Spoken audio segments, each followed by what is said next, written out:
My name is Omari Matlock. I'm an independent filmmaker, writer, director, producer, or in the indie world, the guy that does anything that needs to be done.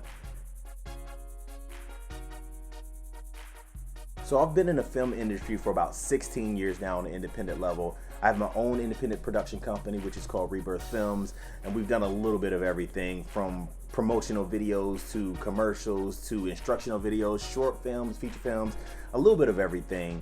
We've played a couple of our projects. We played in film festivals, which were just great, awesome things to do. Also, the current project that we're working on, which is called Tales from the Blood Fairies, actually played in 11 theme parks across the country, which was a very, very cool experience. It's actually a dark fantasy, sci-fi, horror series that we're working on partnering with a streaming service or potentially cable. But these are things that I love to do. I honestly couldn't imagine myself doing anything else.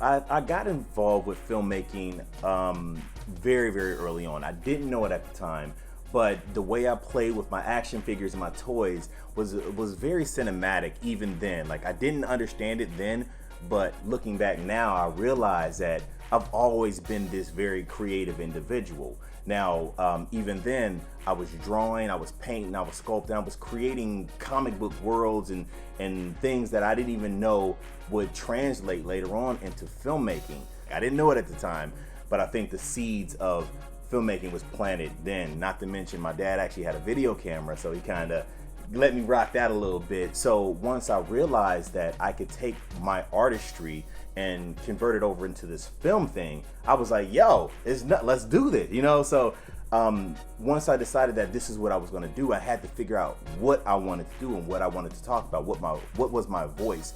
And one of the things, to be honest with you, that really kind of didn't sit well with me early on was, being in like black communities and neighborhoods and stuff like that. A lot of my homies was like, yo, so you doing film, so you gonna do gangster films, right?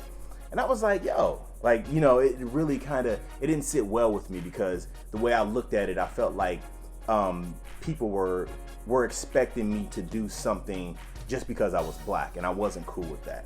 So I think from that day forth, I decided that I wouldn't do a gangster film. No matter how bad I wanted to do it, I would do sci-fi, horror, and fantasy, or dark fantasy. And after that, it was a wrap. I knew exactly what my voice was and who I was going to become as a filmmaker.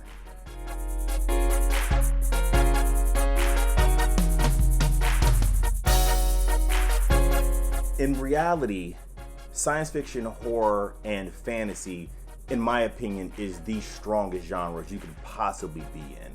Number one, they actually have sea legs, meaning that they can go all over the world.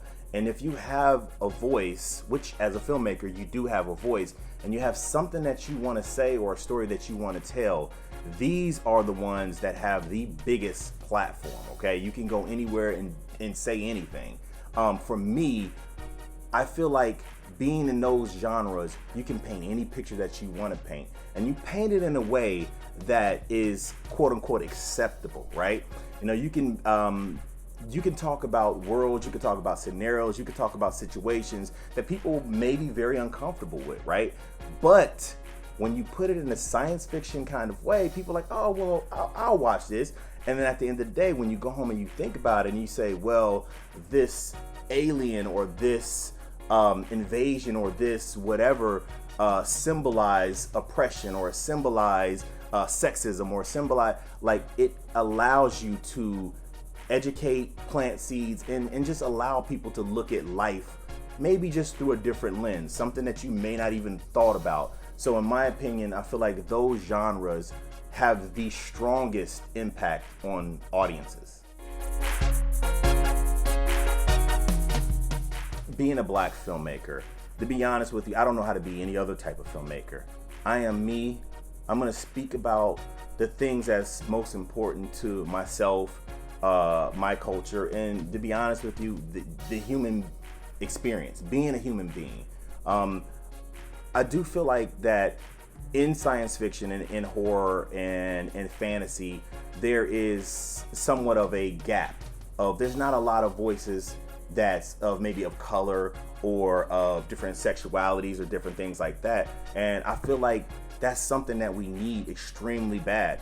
Jordan Peele is a perfect example with Get Out. You know, when he made that movie, I think it struck a chord with people so much because he approached a subject matter from a black man's standpoint that made the rest of the world look at it like, well, damn, I never really thought about it like that, you know? So I feel like the reason that we need to open up these genres to make sure that there's other voices involved, I think that it will help the rest of the world understand other people's struggles, other people's realities and things like that.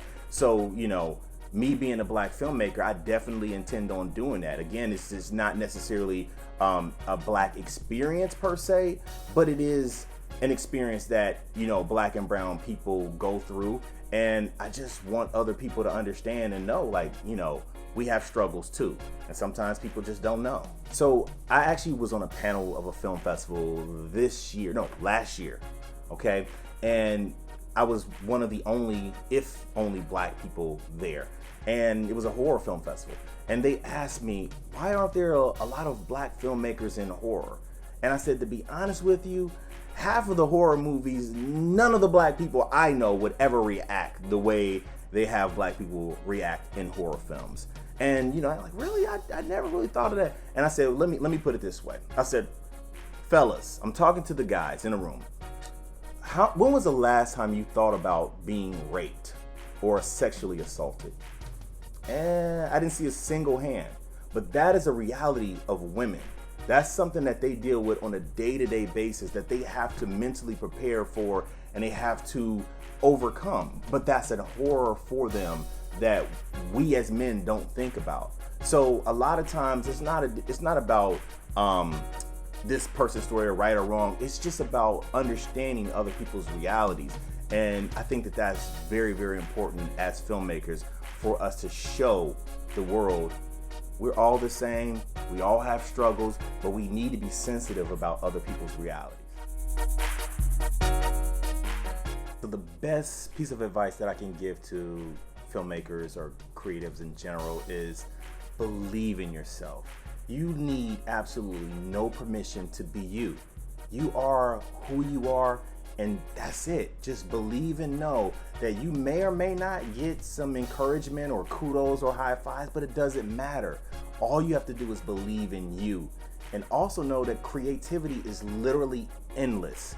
You don't need anyone's permission to create, or you don't need anyone's instructions on how to create. Create because you are creative. So one of my favorite lines of all times is in Inception. Is the guy pulls out the giant gun and he says, "You can't be afraid to dream bigger, darling." And that has spoken to me for years because I am limitless, you are limitless, and no matter what you envision, you can always go bigger. Creativity is the key to everything.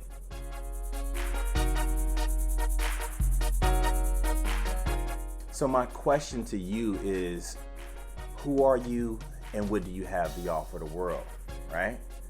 So you asked me about advice, but I'm asking you, who are you and what do you have to offer the world? And whatever that is, the world needs it. So if you decide, well, I don't know and I don't have, no, we and everyone else need to hear what you have to say.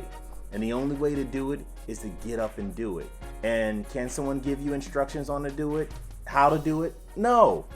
We can give you some pointers, but at the end of the day, just be you, be creative, and say what you need to say.